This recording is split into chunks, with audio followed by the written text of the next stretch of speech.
Martin Hirsch, directeur général de l'AP-HP, Assistance publique Hôpitaux de Paris. Martin Hirsch, bonjour. Bonjour. Merci d'être ce matin au micro d'Europe 1, donc au lendemain de l'annonce de nouvelles mesures gouvernementales pour tenter d'enrayer l'épidémie de coronavirus, notamment interdiction des rassemblements de plus de 5000 personnes dans des lieux clos, et puis aussi le ministre de la Santé. Bernard Je vous en prie. Est-ce qu'on est ennemis l'un et l'autre? Ennemi? Oui. Non. Non. Quoi? Pourtant, qu'est-ce que j'ai fait tout à l'heure? Vous avez refusé de me serrer la main. Exactement. Oui, parce que Monsieur Hirsch, j'ai rentré en studio, j'ai voulu lui serrer la main, il m'a dit non.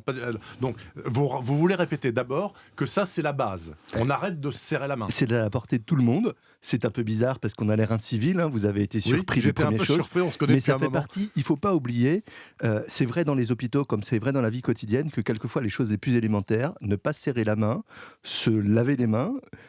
Les experts avec lesquels j'étais hier disaient faire attention à ne pas trop se mettre les doigts dans le nez. Ça paraît tout ça trivial, mais il ne faut pas se moquer des choses les plus triviales. C'est des choses qui sont extrêmement importantes, plutôt que de vouloir trouver un masque de science-fiction pour se faire, ce qui n'a pas d'intérêt. Alors, je reviens à la première question que je voulais poser. Il se trouve que le ministre de la Santé hier a dit que désormais les personnels soignants qui ont été au contact de gens potentiellement infectés ou qui reviennent de zones infectées, finalement leur délai de confinement de 14 jours peut être raccourci. Parce que ça sert à rien les 14 jours de confinement, ou parce que vous n'avez pas assez de personnel? Alors, ça a été, c'est quelque chose qui a été demandé par les experts. Je fais juste un tout petit détour pour vous expliquer comment on travaille à l'Assistance publique, qui est le plus grand CHU, et comment on travaille avec le ministère. On a un certain nombre d'experts, dans lequel il y a, quelquefois vous les invitez d'ailleurs, le professeur Yazdan Pana, donc des virologues qui ont l'habitude des grandes épidémies. Il y a ce qu'on appelle les hygiénistes, qui sont les spécialistes, des profs de médecine aussi, ou des médecins, voilà, qui sont les spécialistes dans l'hôpital de qu'est-ce qu'on fait pour qu'une infection ne se transmette pas d'une personne à l'autre, d'un malade à un malade, d'un soignant à un malade, d'un malade à un soignant. Et on a les virologues, ceux qui font les tests et qui se disent à qui il faut faire les tests. Et puis on a un certain nombre d'autres acteurs, bien entendu. Par exemple, hier, ils ont travaillé toute la journée. On était ensemble de 8h à 11h. Ensuite, ils ont fait des recommandations qu'on a transmises au gouvernement. Dans celle-là, c'était ne pas se retrouver, de se dire priorité numéro 1, c'est on est tous là pour éviter qu'il y ait des morts de cette maladie. Bien sûr. Priorité numéro 2, qui va être la priorité numéro 1, on est tous là pour que les hôpitaux fonctionnent, soient debout, fonctionnent, puissent se concentrer sur les malades importants. Et ils ont dit, le côté, si tout d'un coup, on dit à tout le monde qui connaît quelqu'un qui est allé en Italie, ou qui même connaît quelqu'un qui est allé dans l'Oise, ou qui connaît quelqu'un, à la fin, restez chez vous 2 semaines, il n'y aura plus personne. Il y aura l'ensemble de la population. Alors que on peut mettre un masque, y compris à l'hôpital, les experts disent pas un masque qu'on appelle le masque canard F2B2, très compliqué à mettre, etc., mais un masque dit juste chirurgical, qui sont des masques assez simples. C'est celui, quand vous allez voir un ami patient dans un service de hématologie, etc., on vous le donne avant de rentrer, c'est ce type de masque, et puis ensuite vous le jetez à la poubelle, et ils disent, il vaut mieux faire cela, plutôt que de se trouver à avoir pris une mesure, et puis 3 jours après, on s'aperçoit qu'en l'appliquant strictement, on a enlevé 90% des personnels hospitaliers sans raison. Mais j'avais cru comprendre que ces histoires de masques, il fallait surtout que ce soit les gens qui risquent de propager le virus qui les portent, mais pas ceux qui risquent de recevoir le virus. Je l'avais compris dans ce sens-là. Parce que tout le monde se rue pour acheter des masques, là, ça sert à rien. Alors, les recommandations des experts, c'est pas quand vous allez de votre bureau à votre domicile, dans Paris ou je ne sais où, inutile de mettre un masque. C'est une précaution inutile.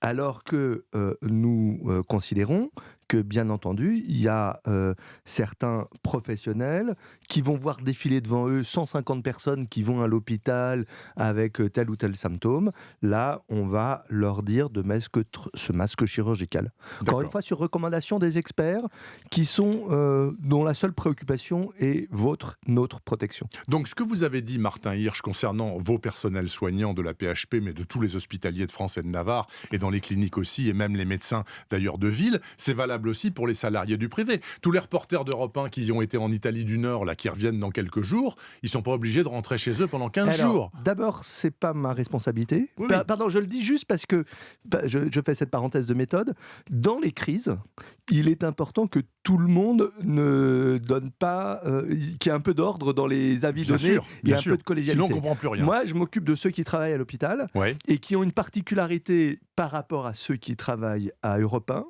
c'est que l'infirmière ne peut pas faire du télétravail. Non. Vous avez besoin, si je vous dis, j'ai oublié de vous dire, pendant 15 jours, on ne vous occupe pas de vous, ça vous pose un problème. Les radios et certains n'ont pas la même vitalité, donc il est normal qu'il y ait des mesures un peu différentes pour les hôpitaux, les établissements vitaux, que pour d'autres entreprises, etc.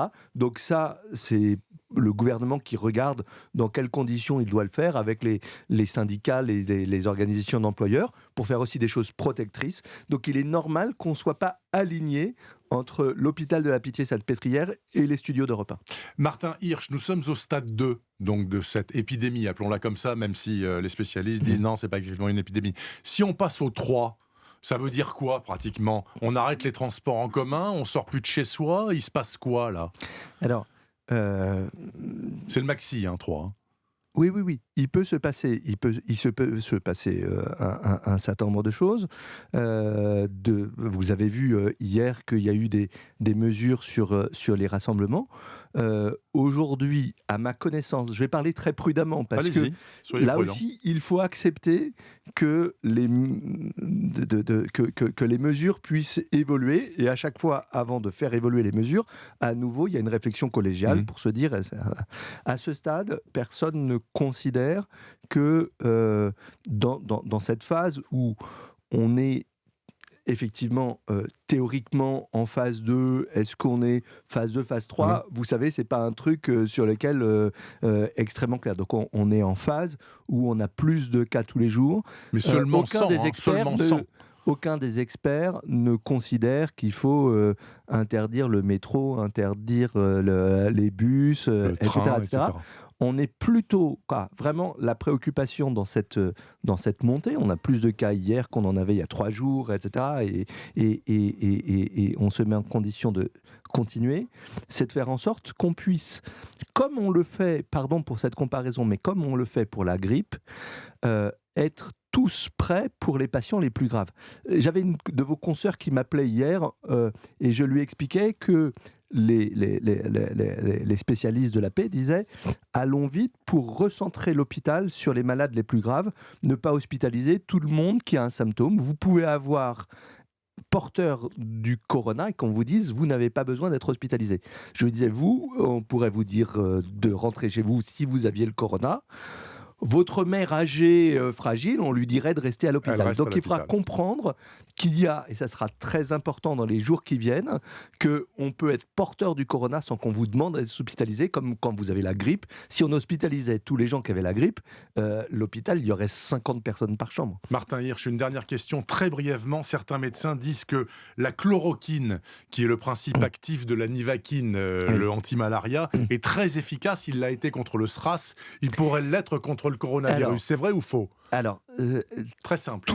Très, très simple, mais c'est effectivement très précis parce que tous les spécialistes que j'ai vus hier disent la chloroquine, à chaque fois qu'il y a un nouveau virus, il y a un type pour raconter que ça va marcher. Il se trouve que la chloroquine marche très bien dans une éprouvette et elle n'a jamais marché chez un être vivant. Donc, monsieur Poirette, vous n'êtes pas une éprouvette. Donc, ne croyez pas qu'en mettant de la chloroquine, vous allez vous protéger. En revanche, continuez à ne pas me serrer la main. Non, je sais, vous allez quitter ce studio sans que je vous serre la main, Martin Hirsch. Mais merci d'être venu à ce micro pour parler. J'espère que c'était utile pour les auditeurs. J'espère aussi. Voilà. Directeur général de la PHP, 39 hôpitaux en Ile-de-France, 100 000 personnels soignants, 20 000 lits. Bon courage, monsieur Hirsch. Merci. Vous pouvez réécouter cet entretien sur europe1.fr, il est 8h25. Quel temps pour ce premier jour de mars ? Plus frais qu'hier pour tout le monde, avec des giboulées, mais